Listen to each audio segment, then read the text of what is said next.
Déjà dans un premier temps, on a un stand dans le hall 5 où c'est un lieu de rencontre et d'échange pour les meneurs, pour les gens qui souhaitent s'informer, qui ont envie de connaître un petit peu mieux notre discipline. Donc ça nous permet de les renseigner au niveau des différentes écoles d'attelage, de ce qu'il est possible de faire simplement.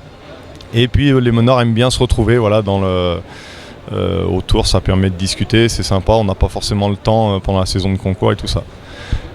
Ensuite, on organise une démonstration d'attelage sportif sur la carrière Equita, donc le samedi et le dimanche, où là nous avons 9 attelages qui s'affrontent par équipe de 3 et pendant un créneau d'1 heure. Donc on monte très rapidement la piste en moins de 10 minutes et ensuite chaque attelage passe 2 fois, on retient le meilleur temps de chaque attelage et puis à la fin on a un classement, il y a une équipe qui gagne, histoire de montrer ce qu'on fait.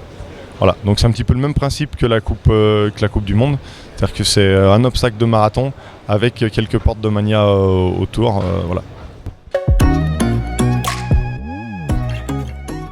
On a eu une bonne surprise l'année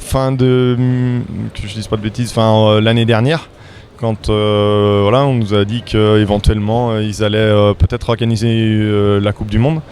Par contre, ils avaient un petit problème technique, c'est que eux, l'attelage, malheureusement, c'est pas leur tasse de thé, donc ils y connaissent pas grand-chose.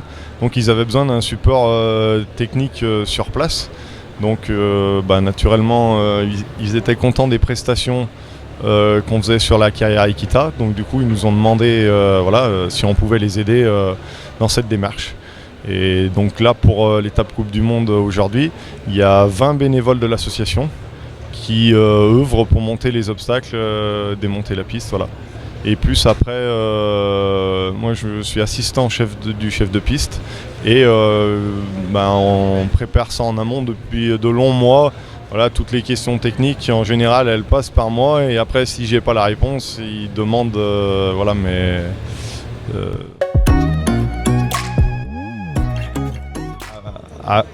Oui, c'est très chouette d'avoir ça à Lyon pour notre discipline.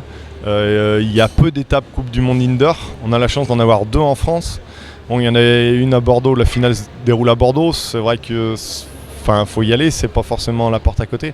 Et le fait d'avoir ça à Lyon, c'est vraiment top pour notre région. Et il y a beaucoup de gens qui viennent de très loin pour voir la Coupe du Monde.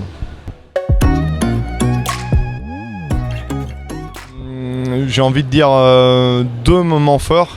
Le premier évidemment la victoire de Jérôme Vultaz qui c'est un voisin, il est suisse, il est francophone, donc les échanges sont plus faciles. Et je dirais un deuxième temps fort très convivial. Le samedi en fin de journée l'année dernière, on va y réitérer cette année, on a organisé un petit apéritif sur notre stand et on avait convié tous les meneurs ainsi que le jury de la Coupe du Monde. Tout le monde est venu et ça a permis un super échange, tout le monde était abordable, ils ont été très abordables, très chaleureux et tout le monde était vraiment ravi. Et si je peux me permettre juste un dernier mot, les personnes qui n'ont jamais vu d'attelage ou qui disent on sait pas, venez voir, c'est vraiment un joli spectacle, même si vous y connaissez rien, promis vous ne serez pas déçus.